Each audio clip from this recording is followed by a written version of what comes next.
தமிழ் கலைகளை போற்றி பாதுகாக்க வேண்டும் என்கின்ற நோக்கத்தோடு அமைக்கப்பட்டிருக்கின்ற இந்த தமிழக கலைக்குழுவினுடைய அமைப்பாளர் அருமைக்குரிய ஜெகஜீவன் அவர்களே, எனக்கு முன்னாலே ஒரு அருமையான கவியரங்கத்தை தலைமையேற்று நடத்தி சிறப்பித்திருக்கின்ற அருமை சகோதரர் பெரும்புதல்வர் சங்கரஞானார் அவர்களே, அவர்களோடு மேடையிலே அலங்கரித்த கவிஞர் பெருமக்களே, நீண்ட நாளைக்கு பிறகு இங்கே சந்தித்திருக்கின்ற அருமை சகோதரர் KRP மணிமொழி செல்வன் அவர்களே, தமிழக அமைப்பினுடைய அருமையான தொண்டர்களே, உங்கள் அத்தனை பேரை வணங்கி வருகிறேன். தூத்துக்குடி கடலிலே முத்தெடுக்க மூழ்குவார்கள். தூத்துக்குடி கடலிலே முத்தெடுக்க மூழ்குவார்கள் நமக்கு தெரியும். இவ்வளவு நேரமும் நாங்கள் கவிதை கடலிலே மூழ்கினோமே, வெளியே வந்தோமா முத்தை எடுத்தோமா என்ன என்பதை எங்களுக்கு தெரியவில்லை. சிறப்பான ஒரு கவியரங்கத்தை நம்முடைய அருமை சகோதரர் சங்கரலிங்கம் அவர்கள் நடத்தி கொடுத்திருக்கிறார்கள். அதற்கு பின்னாலே இந்த தமிழ்நாட்டு கலைக்குழுவின் சார்பாக ஒரு பட்டிமன்றம்,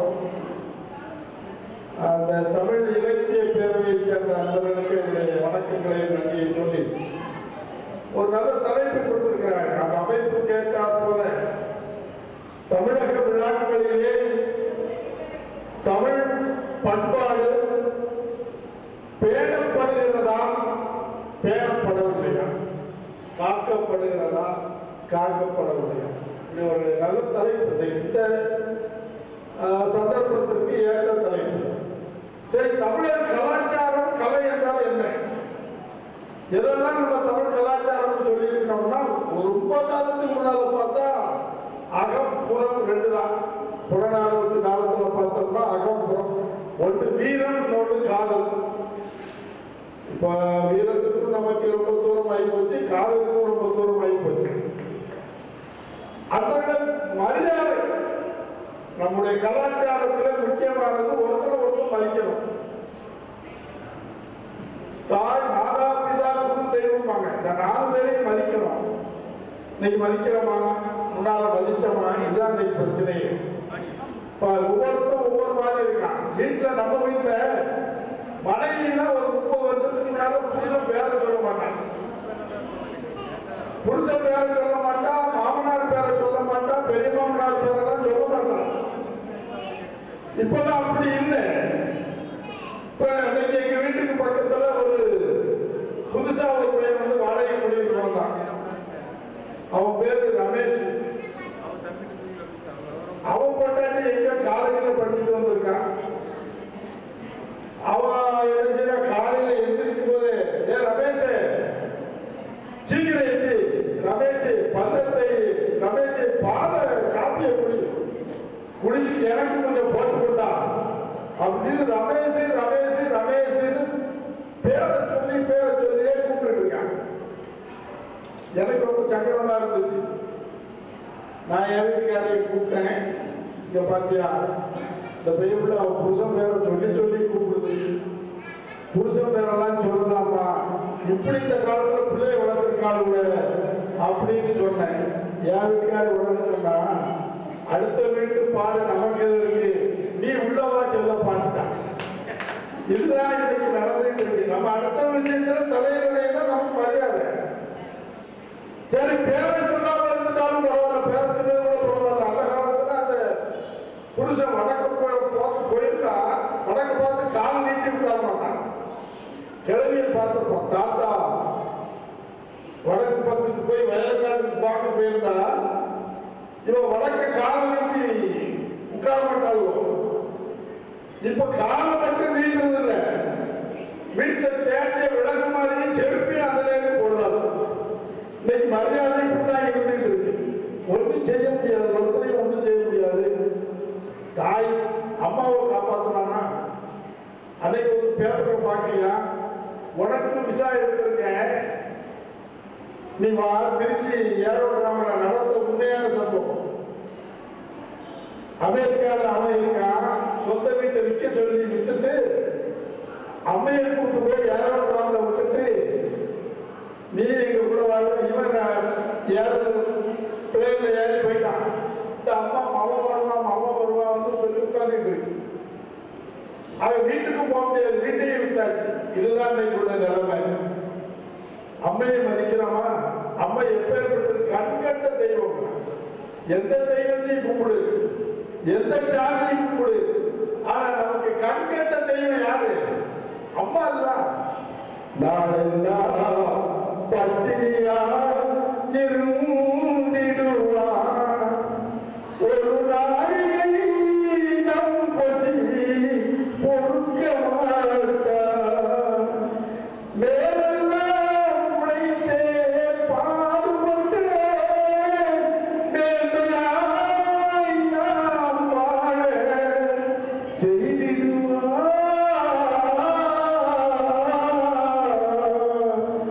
அன்னையை போல் ஒரு தெய்வம் இல்லை, அன்னையை போல் ஒரு தெய்வம் இல்லை. போயிட்டே இருக்கு பாட்டு. கவி காமூசேரி என்கின்ற அற்புதமான கவிஞர் எழுதிய பாட்டு. இது ஒரு உதாரணத்துக்கு சொல்றேன். இது போயிட்டே இருக்கலாம். 5 மணி நேரம் பாட்டாவே கூட நம்ம பாடலாம். அம்மாவை மதிக்கிறானா? இல்லை. நம்ம மதிச்சோம். நம்ம அம்மா சொன்னது கேட்டுட்டு அழைச்சோம். அப்பா வந்தாருன்னா இதுக்கு எடுத்து நின்று பேச மாட்டாங்க. எங்க அப்பா வந்தாருன்னா நாங்க உட்கார்ந்துக்க மாட்டோம், நாற்காலியில் உட்கார்ந்துக்க மாட்டோம். ஏன் பேர் எடுத்துருக்கோம்னா அவ்வளவு நேரம் நாற்காலியில் உட்கார்ந்துட்டா நம்ம வந்து ஒன்று அட்டகம் போட்டு உட்காரலாம். மூதேவிக்கு ஒன்று எனக்கு உலகின்ற மரியாதை. அப்ப மரியாதை இருந்தா பேரப்படுதா? நாட்டில் முதல்ல தோன்றிய இசைக்கருவி எது? பறை. 2 இசைக்கருவி. வேட்டைக்கு போய் தான் காலத்தை தள்ளி இருக்கான். விலங்குகளுடைய தோலினாலே பறையை செய்தான். அதனுடைய நரம்புகளினாலே யாழ் வீணை செய்யா வில்லி செய் வருவது அப்படிதான் வந்துச்சு. ஆகவே இந்த தமிழர் கலாச்சாரத்தை, தமிழர் வாக்கியங்களை எல்லாம் காப்பாற்ற வேண்டும் என்ற முயற்சி தான் நம்முடைய ஜெகஜீவன் எடுத்திருக்கிறார். ஒரு வகையில பெருமை. அவர் வீட்டம்மா ஒன்றாவது அவருக்கு வளருது. நாங்கள் 96ல தூர்தர்ஷன்ல முதல் இசை பட்டிமன்றம் நாங்க தான் பண்ணோம். சங்கரலிங்கனாலும் வந்திருந்தார் எங்க கூட. 98ல பாண்டிச்சேரியில நடத்தினாங்க, தூர்தர்ஷன் நடத்தினா. அப்ப வந்து இந்து பத்திரிகை மறுநாள் எழுதிருந்துச்சு. என் நாவல் அட்டம்னு எழுதினான். என் வீட்டுக்காரே கூட்ட காரில் தானே போறோம், ஒன்னா வாயில நீதான் சாம மாட்டாமா இது என்ன ஏன் கூப்பிடுறேன். இதுதான் அன்னைக்கு 96ல அந்த நிலைமை. ஆகவே இன்னைக்கு நான் ஒரு வகையில சந்தோஷம், மகிழ்ச்சி எனக்கு. ஜெகஜீவன் கூட அவர் கூட ஒன்றாக துணையாக இருந்து அவருடைய பணியில பங்கெடுத்துக் கொள்கிறார் வீட்டம்மா. அது ஒரு பெரிய மகிழ்ச்சி தான். இன்னைக்கு அவருடைய தொண்டர்கள் நிறைய பேர் உண்டு. அவருடைய தொண்டர்கள் நிறைய உண்டு. காட்நாயக்கம்பட்டியில ஒரு பட்டிமன்றத்துக்கு போன இடத்துல இவங்க நிகழ்ச்சி இருந்துச்சு. அந்த எங்கேயோ வெளிநாட்டுல ஆப்பிரிக்கால செய்வான்னு சொல்லுவாங்க.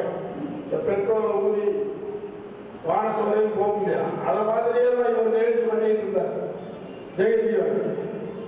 அப்படி ஒரு அமைப்பை நடத்தி கொண்டு தமிழை காக்க வேண்டும், தமிழ் கலைகளை காக்க வேண்டும் என்கின்ற ஒரு பெரும் முயற்சியிலே அவர் ஈடுபட்டுக் கொண்டிருக்கிறார். அவருடைய முயற்சி வெற்றி பெற வேண்டும் என்பது நம்முடைய ஆவல். இப்ப என்னன்னா புதுசா செண்ட மேளம் எல்லாருக்கும் வந்து செண்ட மேளம் நம்முடைய தமிழ் கலாச்சாரமானு கேட்டா இல்லை. செண்ட மேளம் எங்க காட்டுல இருக்கக்கூடியவங்க எதுக்கு அடிச்சுட்டு இருந்தாங்கன்னா அந்த மிருகங்கள் யானையை விரட்டுறதுக்கு அடிக்கிறது இடையில வந்ததுதான். கேரளத்துல நன்மை விஷயங்கள்ல இசைகள் தீமை இசைகள், அதாவது துஷ்டி வீடுகள்ல தான் அந்த இசை. அப்படிப்பட்ட செண்டை மேளத்தை இப்ப எல்லா இடத்துலையும் கவிதை கவியரங்க கவிதை அப்பா சுந்தரி அம்மா அந்த அம்மா எல்லாம் அதுலேருந்து நாங்கள் மீண்டு வரல. ரொம்ப அருமையான ஒரு கவியரங்கத்துக்கு பின்னாடி நாங்கள் பட்டிமன்றத்துக்கு வந்திருக்கிறோம். என்னென்ன முக்கியமான தமிழ் கலாச்சாரத்துல பார்த்தோம்னா பட்டுடலன்னு பார்க்க முடியாதுதான். பொங்கல் பொங்கல் விடுவாங்க ஐயா. பொங்கல் விடும் போது அந்த காலத்துல பொங்கல்னு சொல்ல மாட்டோம். நம்ம வீட்டுல இல்ல, மணிமணி செல்வனுடைய வீட்டம்மா, அதாவது உங்க அம்மா பொங்கலா சத்தம் போட்டுச்சு. குலவை விடுவாங்க. குலவை விடுவாங்கதான் இருக்கட்டும். ஏதோ ஒரு மணி அடிச்சு ரைட்டு. அன்பர்களே, இந்த குலவை கூட தெரியுதா? எத்தனை பேருக்கு குலவை கூட தெரியும்? குலவை கூட தெரியுமா? குலவை கூட தெரியாது.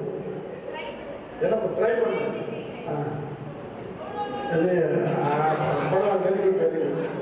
கையில ஒண்ணு இல்லை, கண்ணாடி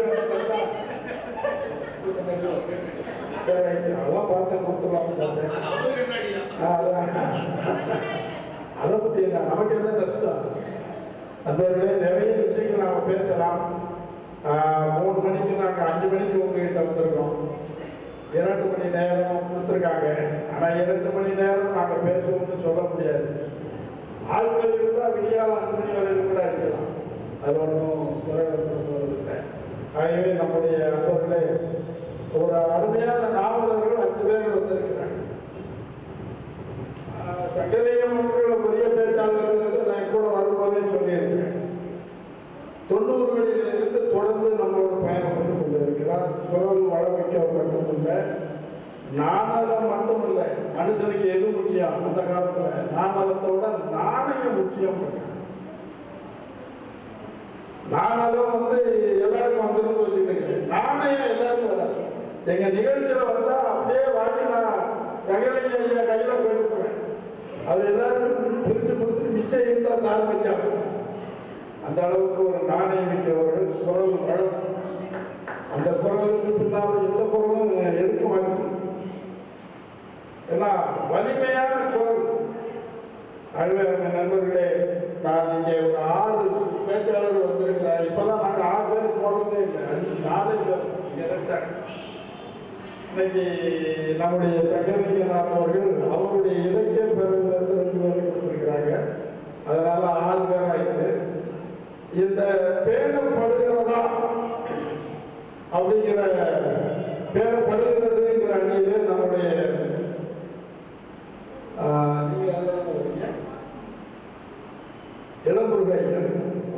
இளம்புருக ஐயா அவர்கள் வந்திருக்கிறாங்க.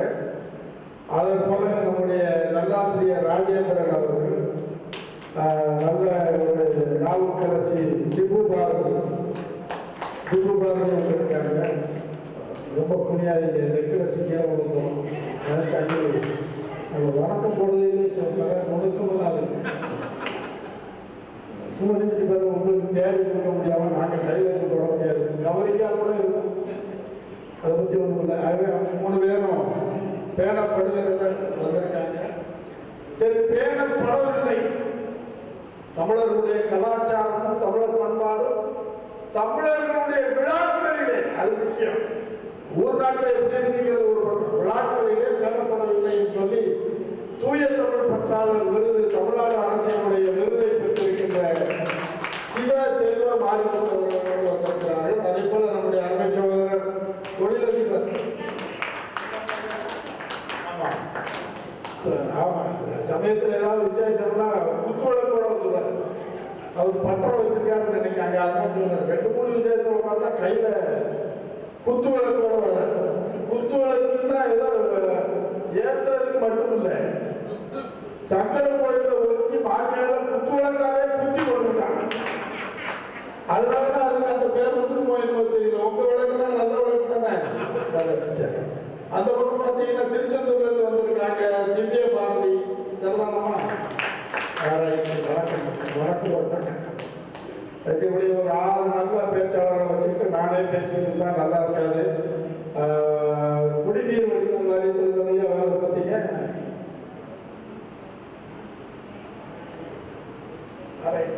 அங்கிருந்து பணி நிறைவு பெற்றிருக்காங்க. ஓய்வுக்கு பின்னாலே எல்லாத்தையும் விடுறது இல்லையா?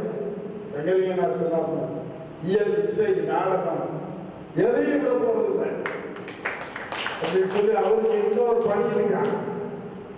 இவர் தமிழ் கலாச்சாரத்தை ரொம்ப நல்ல எப்படி சொல்றோம்னா வேற ஒரு பணியும் இல்லை. இப்பெல்லாம் என்ன ஆயிருக்குன்னா கணவன் மனைவிக்கு உதவணும். இவர் போய் சப்பாத்தி போட்டு கொடுத்துட்டா இவங்க அம்மா வீட்டை போய் சாப்பிடணும். அதனால அவர் முதல்ல அனுப்பிடுவோம். நம்முடைய இளம்பூர் ஐயா அவர்கள் தமிழர் விழாக்களிலே தமிழ் பண்பாடு வேறப்படுகிறது என்று பேசுவதற்காக வருகிறார்கள். வாங்க.